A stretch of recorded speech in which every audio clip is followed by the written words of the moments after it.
universo das telas, analisando filmes Tendo e séries. porrete, chamando o livro de um monte de tralha, eu consegui capturar uma ideia que pelo jeito muita gente O deixou cinema pra lá. começou a explorar aquela situação, tecnologia e espírito Mas humano. era visível que a grande sequência aí de palavrões e situações absurdas, com pessoas comendo casca de abacaxi, outros quase se amarrando em capô de carro em alta É um velocidade. verdadeiro filmaço, um cinemaço Casca de com abacaxi. pipoca. Arnold Schwarzenegger, que estava ainda vivendo aí consideravelmente os brios do ótimo Conan o Bárbaro. Vamos a mais um top. Agora filmes policiais. Nem sempre adianta a polícia vai ser a base aqui, mas ela vai estar na área. O filme às vezes pode ser suspense, dramático ou de ação. Mas uma coisa é certa, sempre vai ter polícia em algum lugar. Como por exemplo em Scarface, 1983. Feito pelo ator Al Pacino, em que ele faz aqui o personagem Tony Montana. Um traficante cubano que ficou bem famoso lá pelas bandas de Miami. Feito pelo Al Pacino, pode-se dizer um dos trabalhos mais caprichados dele. Desde o início já demonstra todo o seu lado galhofa e com o decorrer do tempo vai ficar simplesmente violento até ficar explosivo. Com um elenco bem interessante, uma fotografia bem aceitável para a época, prejudicou um pouco a produção, né, porque o filme não pôde ser feito aonde de fato os fatos ocorreram. Mas, aos poucos, aí, de um exilado político, Al Pacino vai começando aí a mostrar o seu Tony Montana, que começa a princípio arriscando a pele para fazer trabalhos pequenos, como por exemplo lavando pratos, e depois sendo apenas bode expiatório para colombianos aí que também estão a fim de se dar bem na área. Pouco a pouco o personagem dele vai crescendo em poder, grana e força de ação. Junto com ele vai acompanhando um amigo, que pode-se dizer que quase se torna um alívio cômico. Do outro lado, vai se fixando com ele uma personagem típica patricinha toda afetada e interesseira que namora aí um traficante poderoso. Michelle Pfeiffer está ótima em cena. E ocorrem um dos tiroteios com explosão mais carismáticos do cinema. Al Pacino já mostrou ali o quanto gosta de gritar e ser afetado. 1986. Sylvester Stallone passava aí pelo seu reinado de brucutu agressivo das telas. Em um filme, posso dizer, com uma bela fotografia, bem dinâmico, ele mostra o quanto pode ser carismático na tela, fazendo praticamente um personagem de história em quadrinho. Sim, Sylvester Stallone é Mario Cobretti, que fez parte daqueles grupamentos que quando a pessoa ia fazer parte, o nome dela era apagado do sistema, tipo MIB, Homens de Preto.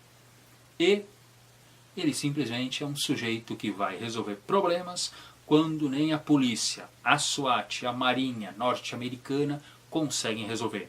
Ele chega com o seu carrão super estiloso, carrão que aliás era dele na vida real, pegaram um dublê aí para os momentos que o carro toma porrada, é claro, e simplesmente consegue fazer o que ninguém consegue fazer, se livrar de uma porcaria de um bandido pé de chinelo que resolve entrar num supermercado e mostrar que ele faz parte de uma facção, liquidar como os fracos para permanecer os fortes. Aí ele entra atirando em gente desarmada. O que é ser fraco para esses caras? Isso é que eu pergunto. Mas está ali Sylvester Stallone. E é claro que se precisa 5, 6 deles para matar uma garçonete, para matar Stallone precisa uns 60. Sim, os bandidos são ótimos. Bridget Nielsen está para lá de bem no papel. Tira da pesada. 1987. Chegou a ter mais filmes, mas eu indico para você apenas este. Ed Murphy nascia em definitivo para as telas.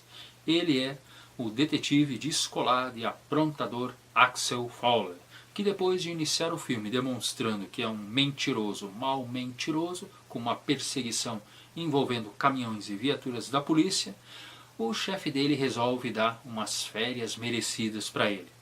Mas, anos 80, né, não dava para ter muito tempo não. A bala e a porrada tinha logo que pegar.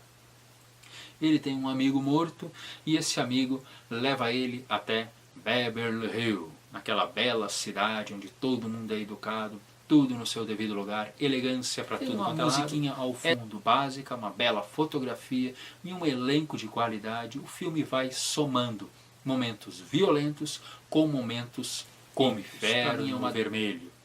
Arnold Schwarzenegger, nesse filme de 1988, já havia ultrapassado o imperador dos brucutus, Sylvester Stallone, em termos de filme e até em termos de popularidade. Apesar de eu achar que o Rei Arnold aí não consegue ser melhor que o Stallone, mas reconheço que a filmografia dele começou a ultrapassar e entrou anos 90 também, muito boa. Mas aqui ele está longe de ser um norte-americano. Esse astro, também das academias de musculação, mostra de novo um grande talento para ficar bem em cena. Aqui ele é um russo para os Estados Unidos, a fim de prender aqui um traficante danado, que está um ótimo vilão, hein? Eles estão em São Francisco e o Arnold é obrigado a se unir a Danny DeLuise, esse ator aí também descolado, que aqui é um policial, mas os dois precisam trabalhar juntos a fim de pegar aí esse traficante. Uma outra gangue de traficantes negros entra na história e temos aí um filme de pegada, tiroteios de qualidade, perseguição até de ônibus. Colecionador de Ossos, 1998. Denzel Washington, outro astro aí de qualidade, está de novo muito bem em cena. Passava aqui pelo, certo posso dizer, reinado dele. Aqui ele é um ex-policial que era expert em desvendar crimes, né, analisando as cenas aí do crime, mas depois de um acidente vira um tetraplégico que só pode ficar deitado na cama, movendo os lábios e chamando pela sua enfermeira. Mesmo assim, tá pra lá de bem em cena. Mas um rancoroso do passado resolve desafiar a inteligência dele. O que acontecendo então? Começa a provocar a polícia a ir atrás dele, usando a inteligência dele para ver se consegue descobrir o que esse bendito vilão está querendo. Até que descobrem que ele se baseia em um livro, que tem o nome do filme. Todo o elenco ao redor funciona para lá de minutos. Ótimo ator Robert De Niro está nesse filme aqui de 2003. Passamos aonde? De novo para uma Nova York complicada. Bandidos de um lado, polícia de um outro. Mas temos um ingrediente aqui no meio muito pouco utilizado. A força da influência da mídia, que se torna uma arma na mão de dois soviéticos bandidos que vêm aqui para Nova York tentar se estabelecer. Esses dois bandidos também são ótimos. Um é cômico e o outro é para lá de desgraçado. Como interessante esses bandidos terem a ideia de utilizar a mídia para se dar efeito colateral. 2002. Arnold Schwarzenegger já demonstrava ter uma certa habilidade nas telas. Já mostrava uma gordurinha aqui, já mostrava um rostinho com um semblante não tão cheio de vida, já mostrava uma certa dificuldade até em se locomover, que a musculação já começava literalmente a pesar. Mesmo assim, ele está muito bem nesse filme.